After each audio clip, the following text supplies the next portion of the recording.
તો અમદાવાદમાં બીઆરટીએસના મુસાફરોને નજીકના ગંતવ્ય સ્થળે પહોંચાડવા માટે ઈ-રિક્ષા સેવા શરૂ કરાઈ છે।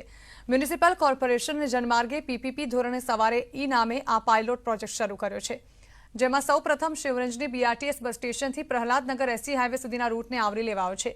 ઈ-રિક્ષાના કોઈપણ રૂટનું ભાડું ₹10 ફિક્સ છે। બીઆરટીએસ સિવાયના મુસાફરો પણ ઈ-રિક્ષામાં મુસાફરી કરી શકશે। બીઆરટીએસમાં મુસાફરો વધે તેમજ તેઓ પોતાના ગંતવ્ય સ્થળ સુધી વ્યાજબી કિંમતે ઝડપથી પહોંચી શકે તે માટે પ્રોજેક્ટ શરૂ કરાયો છે। ઈ-રિક્ષાનો ડ્રાઈવર મુસાફરને જાતે જ ₹10ની ટિકિટ આપશે। ડ્રાઈવરે ટિકિટ નહીં આપી હોવાનું માલુમ પડશે તો જે તે પેસેન્જરની ટ્રીપ ફ્રી રહેશે। આ સેવાનો લોકોનો સારો પ્રતિસાદ પણ મળી રહ્યો છે। પ્રયોગ સફળ રહેશે તો આગામી સમયમાં અન્ય રૂટ પર આ સેવા શરૂ કરાશે।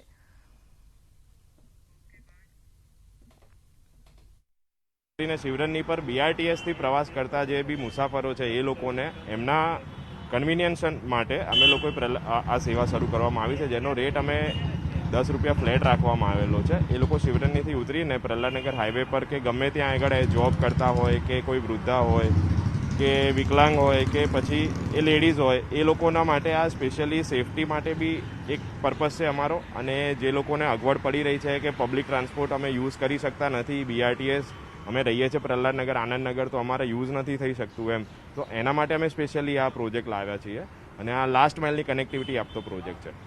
અમદાવાદ મહાનગરપાલિકા અને જનમાર્ગ તરફથી એક નવી પહેલ શરૂ કરાઈ છે। વધુ લોકો પબ્લિક ટ્રાન્સપોર્ટનો ઉપયોગ કરે તે અંતર્ગત આપ જોઈ શકો છો કે સવારી ઈ શરૂ કરાઈ છે। તે ઇલેક્ટ્રોનિક આ વાહન છે, તેની અંદર લોકો સરળતાથી શિવરંજની 4 રસ્તાથી પ્રહલાદનગર જે એસજી હાઈવે છે ત્યાં સુધી જઈ શકશે અને માત્ર ₹10 એ નોમિનલ ચાર્જ છે તે અહીં રાખવામાં આવ્યો છે, કારણ કે લોકોને શિવરંજનીથી પ્રહલાદનગર જવું હોય ત્યારે તેની પાસે બીજી અન્ય કોઈ કનેક્ટિવિટી નથી।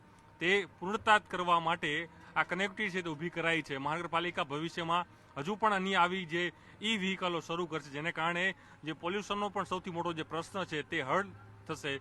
તો સાથે જ જે બીજી મહત્વપૂર્ણ વાત એ છે કે આ સવારી ઈના માધ્યમથી વધુ લોકો જે પબ્લિક ટ્રાન્સપોર્ટનો ઉપયોગ કરે તે પ્રકારનો પ્રયાસ અહીં મહાનગરપાલિકા કરવા જઈ રહી છે। પરંતુ ચોક્કસ એ મનાય કે મહાનગરપાલિકાના આ અભિગમથી લોકોને સરળતાથી પબ્લિક ટ્રાન્સપોર્ટનો છે તે ઉપયોગ કરી શકશે અને સાથે જ વધુ જે પોલ્યુશન મુક્ત જે અમદાવાદ શહેર બનાવવાનો અભિગમ છે તે પણ અહીં ચોક્કસપણે સાર્થક થશે।